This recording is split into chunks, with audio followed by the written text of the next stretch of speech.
Hello, I'm Bob Crouch with the Office for Institutional Equity, and I'm joined today by Henry Washington Jr. Henry is an undergraduate senior with a double major in English and African American Studies with a minor in political science.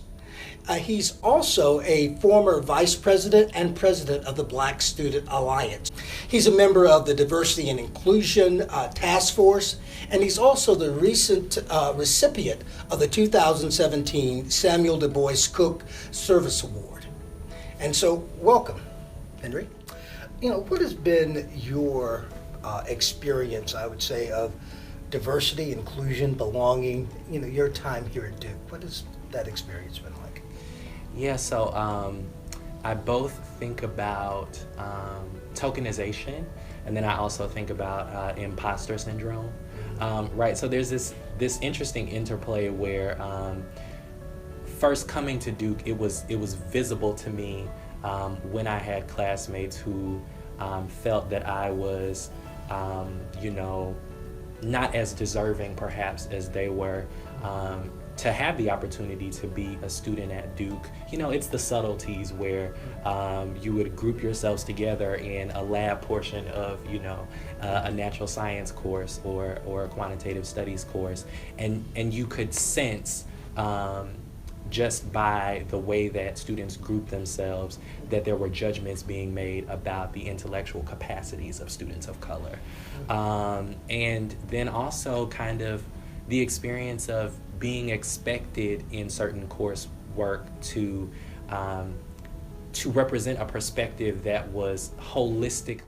And so I think diversity and inclusion, as it motivates my interest, really, as I said, is connected to my personal experiences of difference, both inside and outside classroom contexts, but also the tremendous opportunities that I've had to be a part of the work of interrogating the systems that kind of make difference matter.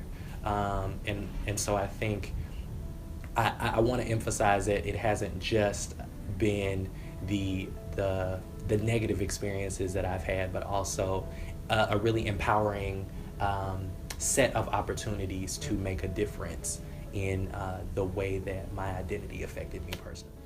Thinking about, all you've learned and experienced here at Duke, and how have you evolved into, who you are now, this moment, today? So I think that the thing that I would emphasize is the importance of self-critique, I think, and being willing to continually challenge oneself to think about identity in complex and dynamic ways. I think about, kind of my entrance into thinking about identity coming to Duke was after the death of Trayvon Martin. And so there was a way in which I saw myself in him. And so it was easy for me to imagine the ways in which my own body was implicated in, state violence, police brutality, these kinds of, issues that affect Black males disproportionately. But as I've kind of gone along in my process of thinking about identity, I've had to confront the kinds of biases and privileges that I myself occupy, for instance, as a man. You've shared so many things here. I guess I just want to ask, what do you do for fun? What are some of your hobbies or things you like to do? Yeah, so first of all, I love food, which is, and that's kind of been a crucial aspect of the way that I've been able to develop a relationship with Durham, because there really is such a rich, really cultural scene, but especially culinary scene. And so, yeah, I love to try new restaurants, new, ice cream shops and dessert bars and things like that. Well, Henry, thank you so much for sharing with us today. And You know, I know you have a wonderful, rich future ahead of you. And so, again, congratulations on all of your accomplishments here and awards, and I see many more in your future. Thank you. Thank you so much.